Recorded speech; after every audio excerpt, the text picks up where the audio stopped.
Welcome to the Activated Story Theater's 167th podcast.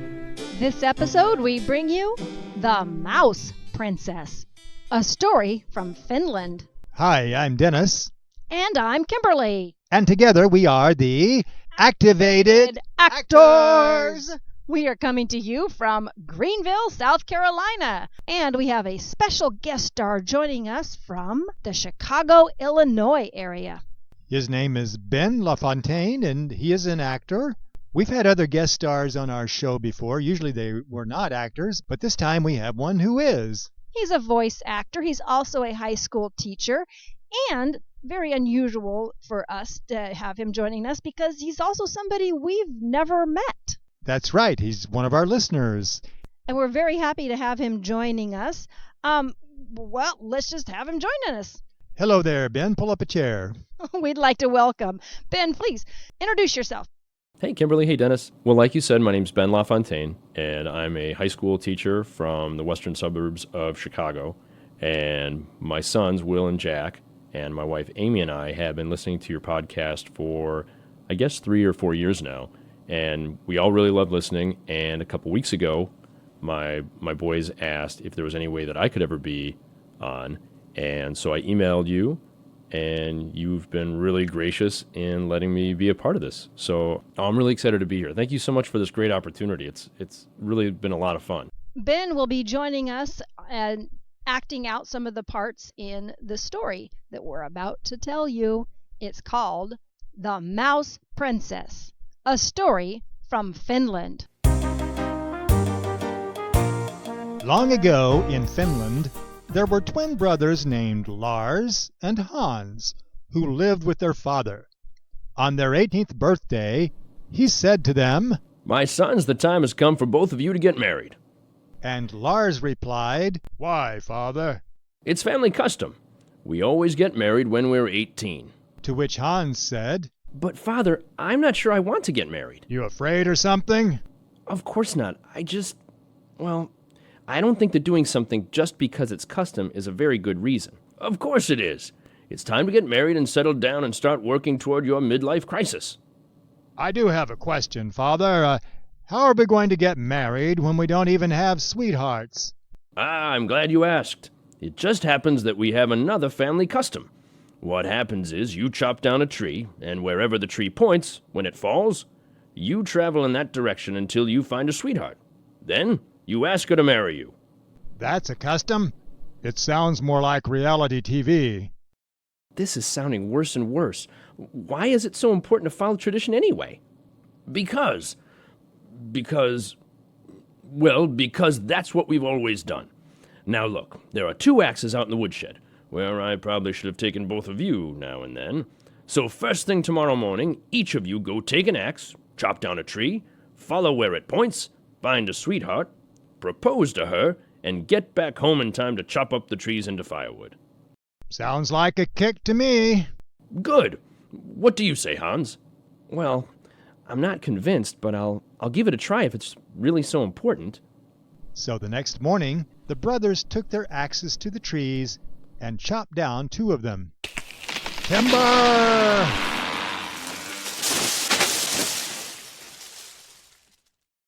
"Okay, mine is pointing north-northeast. Let's see what I can find." So he headed in that direction until he came to a farm. "Moo! Great. The first female I find in this direction is a real cow.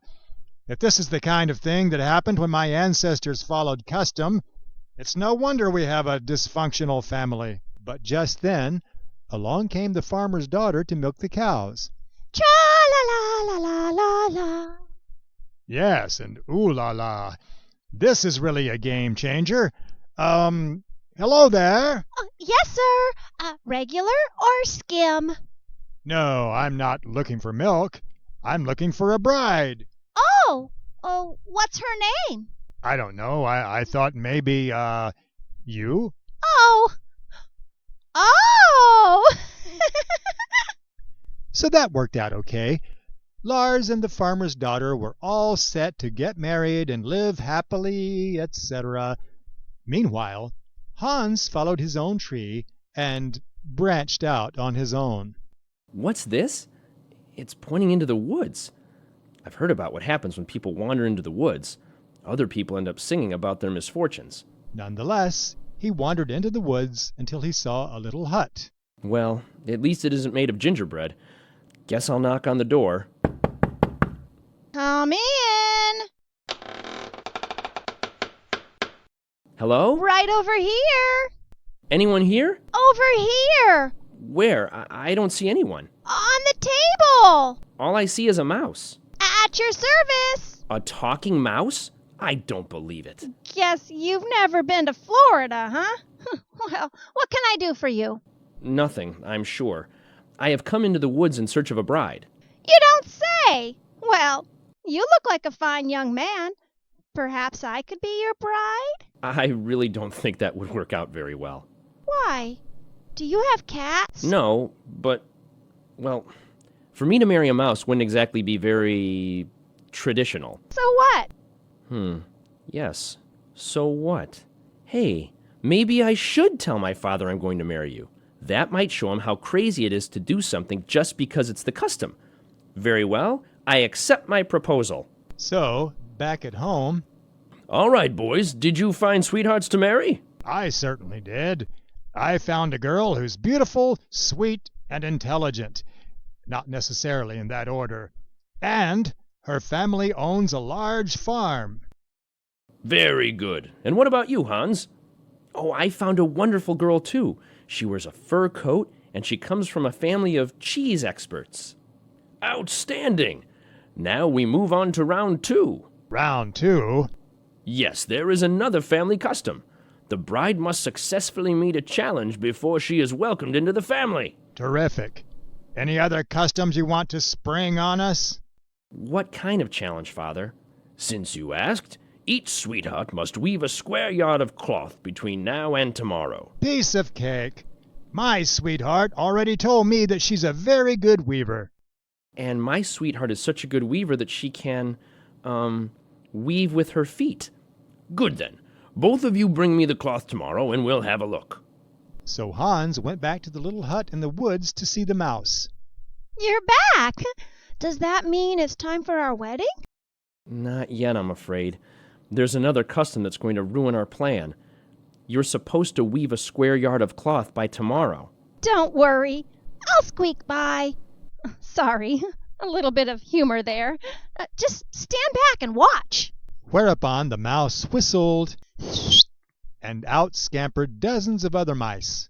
It's a good thing there wasn't a herd of elephants waiting in the woodworks. What do they have in their mouths? Flax. Why? Nobody ordered a laxative. No, not flax seeds. My helpers are spinning the flax into yarn. Really? I thought that happened only in fairy tales. No, it can be done. See, some of them are doing the spinning. And those mice over in the corner have what looks like a loom. It is a loom. They will now weave the yarn into beautiful cloth in record time.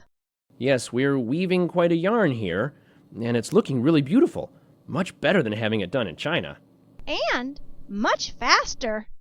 Presto! It's all done. It's amazing. That scene woven into it's really out of this world. It's a palace that I used to spend a lot of time in. You've spent time in a palace? You wouldn't believe how much we rodents get around. Not even Brian Jacques knew. Now what are they doing? They are tucking the cloth into a nutshell so you can carry it back home safely and conveniently. I really do have to do some journaling about this. So when Hans went back home, Okay, boys, let's see what kind of cloths your sweethearts wove. mine did this. Hey, not bad. Yellow silk embroidered with blue stars? Pretty good work on such short notice. Where's yours, Hans? It's right here. What kind of a joke is this? A nut? This ought to be good. It's not really a nut. It's just a nut shell. And inside it, there's this. Ooh, that's impressive. You not only brought back a cloth, but a magic trick to go with it. And that cloth, I've never seen anything quite like it. So does my sweetheart pass the test? Oh, absolutely, with flying colors, as it were. But what about mine? Huh? Oh, sure. So now for the next custom. Invite both sweethearts to come here tomorrow, and we will have a double wedding by the river. So the next day, both sons were all dressed up for a wedding by the river. Then the farmer's daughter arrived and stood by Lars. Now all we need is your bride, Hans. Don't worry, I'm sure she'll be along any minute. And then the mouse arrived, riding in a little carriage made of a nutshell, pulled by 8 white rats. Ah, there's my bride now. Your bride is a mouse? In a nutshell, yes. What kind of joke is this? First, you bring a cloth in a nutshell. Then you say your bride is a mouse in a nutshell pulled by escapees from a science lab. This is getting nuttier and nuttier. Exactly. This whole idea of getting married just because it's the custom is kind of nutty. Don't you think? That does it. You've embarrassed me and our father in front of my future wife. And you've brought these disgusting critters to a wedding. I've had enough of this. And with that, Lars gave the carriage a kick, knocking it and the mouse and the rats into the river. Hey, what are you doing? You'll drown them. Ah, wouldn't that be a pity? But then something very strange happened, even stranger than the things that had happened already. The rats pulled the nutshell carriage and the mouse out of the river, except that... The nutshell is no longer a nutshell, but a magnificent carriage. And the rats are no longer rats, but splendid horses. And the mouse is no longer a mouse, but a beautiful princess. Bingo! This is how I really look. Except I'm not normally soaking wet. Oh, I really am a princess, but a witch cast a spell on me, turning me into a mouse. Why? I'm not sure. I think it was because she was jealous of my shoes.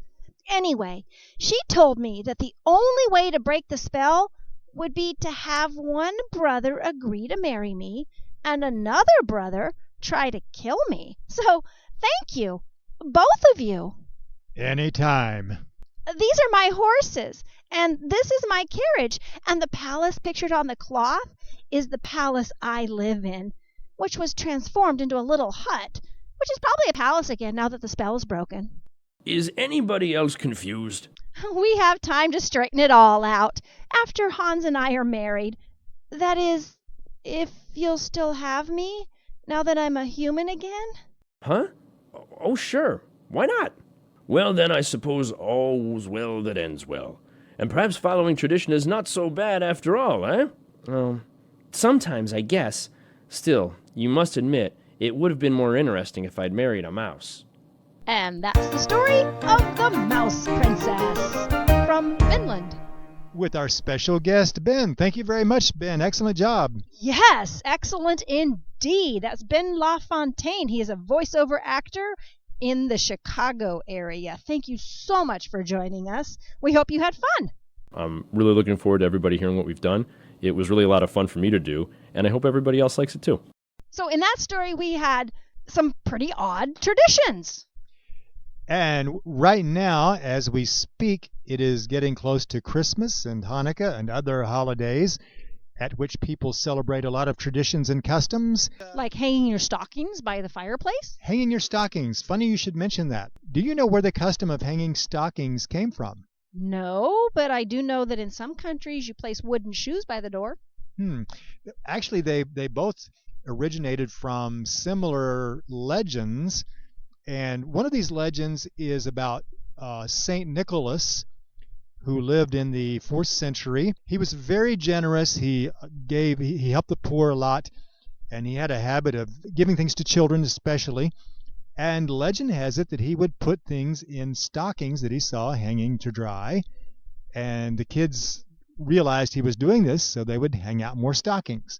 Sneaky little kids. Yes, that's one legend, and another legend is even older. It's much older than that, and it goes all the way back to Scandinavia, where our story came from, and it involves leaving things in shoes for Odin, the chief god, the head of the gods, and his horses would come and eat hay or whatever out of the shoes and then leave candy or other treats. And now Santa Claus does it. We also get to leave out cookies and milk for Santa Claus, and some people like to leave out carrots for Rudolph. Well, we had a very exciting 2016. We did a lot of things this year. We were very happy that you could join us and listen to our podcast this year. If you would like to leave us reviews, we would love that because we love telling the stories and we love that you're listening to them. So if you'd like, please leave us some reviews, and we would really appreciate that. That'll just help other people find our stories, and we get to share it with them too. And until 2017, which is right around the corner, we hope you have a lot of holiday fun and enjoy your traditions and customs. Enjoy your time off of school. Enjoy your time with your families.